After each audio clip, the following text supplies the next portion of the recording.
package the week before we gotta go to India. We gotta pack all this stuff to give to our cousins to make it look like we're rich.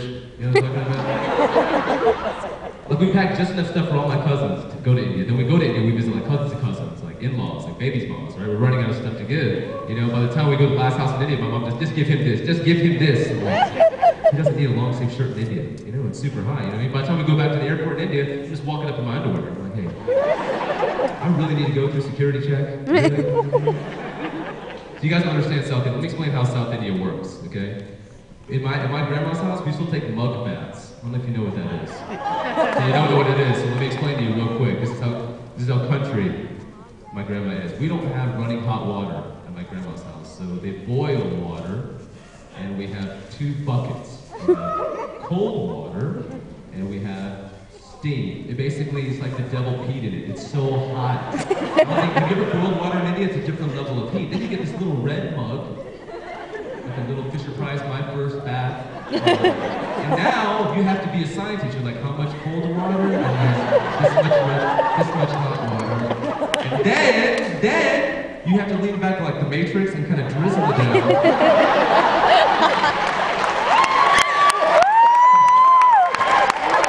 And that explains why we're so good at yoga. See, the other thing about South Indians, we are functional before we're fashionable. Okay?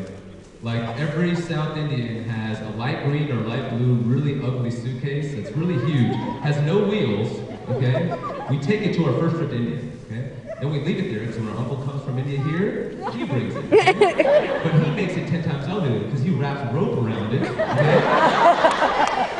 And he puts his address in a huge white piece of paper on this side. Like you guys don't even know, you're not from South. Let me explain how it is. We couldn't afford to go to India every year, so every year my parents would bring India to me. So in the month of June and August, between June and August, like around 6:30 p.m., they just cut the lights off for no reason. Okay? I don't think you understand. This is how Kerala works. When you flip the lights off and then you bring it back on, there's lizards on the wall. Lizards. Just laying. And so you guys don't understand. I'm trying to kill them. I'm freaked out. This is so gross. My grandma yells at me, "That's good luck! That means money's coming!" We don't even have running hot water. There's no money. A lizard does not symbolize money. And then she comes to America and she sees a Geico commercial, like, "See, I told you."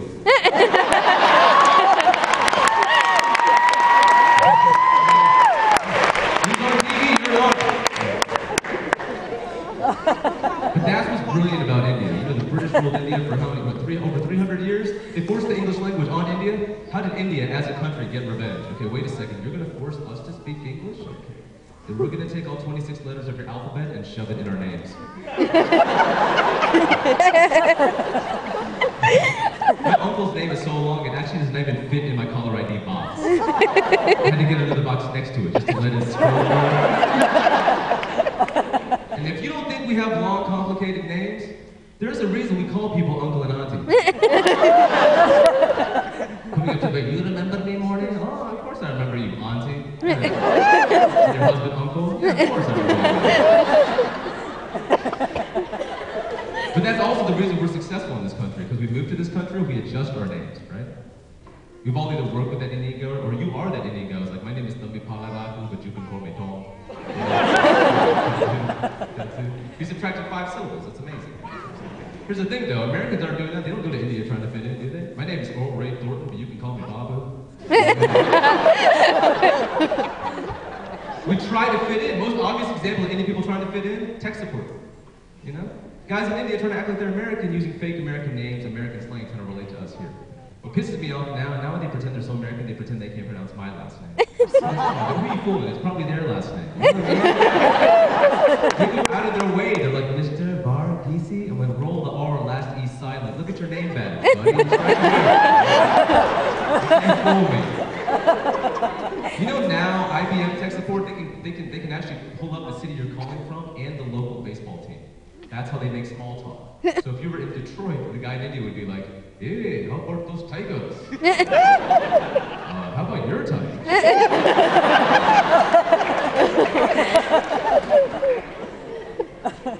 You know, another reason we're so successful, we don't spend any money. It's easy to have a lot of money when you don't spend it. Like, we're not You always see white people, we got to cut coupons. Like, we've been doing that since, they don't care. We don't spend, and we're rich. We don't even know how to live rich. That's our problem. That's why you never see an uncle on MTV Cribs. You know? MTV, welcome to my crib. This is the porch. This is where I keep all the shoes, my batas, my jellies, my whatever. Let's go inside. Wipe your feet. Here is my china cabinet. This is where I keep my entire collection of Niagara Falls coffee mugs. I've never been there. Because we create the hookup. That's what we do. That's all we do. My dad will go to the American Airlines flight counter, ask for a downgrade. You know? Like for $100, you can upgrade to first class. How about you give me $100? I don't stand.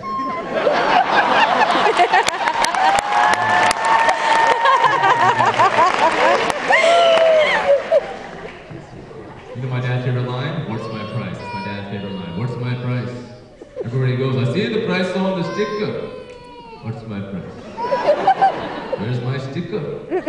Some guy never got kidnapped. He bargained the ransom. He goes, oh, $10,000.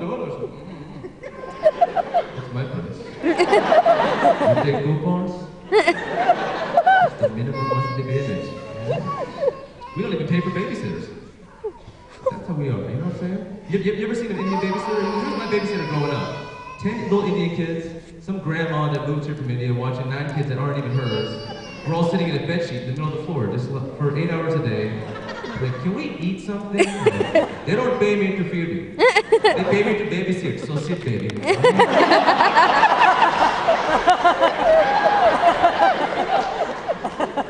My mom has had the same jar of Vicks Vapor Rub since 1971. You open it up, there's nothing inside. She puts her finger in, a huge glob of Vicks comes out. What are you doing? We just don't. My mom will write a letter to her sister in India. She won't give it to, she won't mail it, she'll give it to one of her friends who's going to India to have them hand deliver it. If you don't believe me, we don't even have Tupperware. If you go to an Indian person's house, you open up the refrigerator, you see a container of yogurt, there's no yogurt in that yogurt container.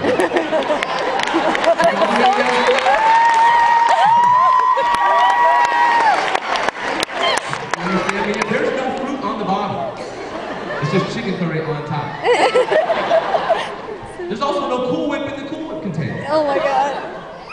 In fact, the only reason Indian people even eat peanut butter is so they have a place to store their mango pickle.